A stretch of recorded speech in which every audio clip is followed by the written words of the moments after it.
كنوغو محي دينتو كقبتا الله خيرا شيخ وسؤاشي تضباط سائل كان يقول لي شيخ حاسكيغا ناسكا هدان كنوغو محي دينتو كقبتا سؤالي بل يرضى سؤال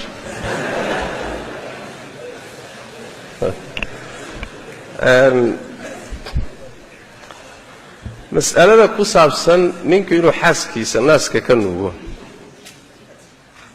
أنك لقادنو طبعا waxa loo sameeyo nacfi caana laga marraadsaday waa nooc istimtaaca kamid sooma waa nooc istimtaaca kamid marka hadii uusan wax caana ka nuugin laakiin uu naaska afka geliyo wax caana si uusan ka nuugin markaasi inay banaan tahay shaki kuma jiro maxaa yeelay axaadiista tilmaamaysa istimtaaca iyo rag iyo dumarka gobasha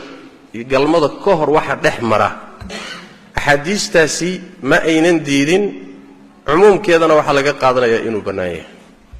wax sharcan diidayna ma jiro oo nooc istimtaaca iyo mubaasharada iska banaan ka mid suurada waa haduusan caana ka nuugin suurada labaad waxa weeyaan inuu caana ka nuugo laakiin uu iska tufo caani markiisa afkiisa galaan iyadana iska tufo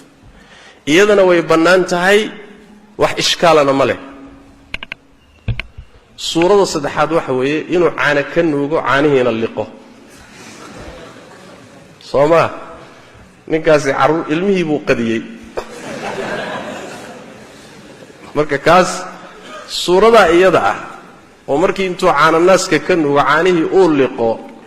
suuradaasina sida raajixa ah way banaan tahay jamaahiir ahli cilmi waxay leeyihiin wax baasiya male sababtu waxay tahay sharcan wax diidayaan jir hadii la yiraahdo soo ma dhici karto caanahan uu islaanta ka nuugay in ay xurmo keento uu noqdo sidii ilmaheedii kala uu noqdo jawaabtu waxa way maya laana jamaahiir ahli cilmi waxay qabaan marka naas caana laga nuugay uu keenayo xurmo uu keenayo shuruud bay leedahay shuruudana xadiista tilmaantay waa goorma waa inuu ilmuhu yar yahay oo caanuhu jirkiisa wax tarayaan 2 sano iyo wixii ka yar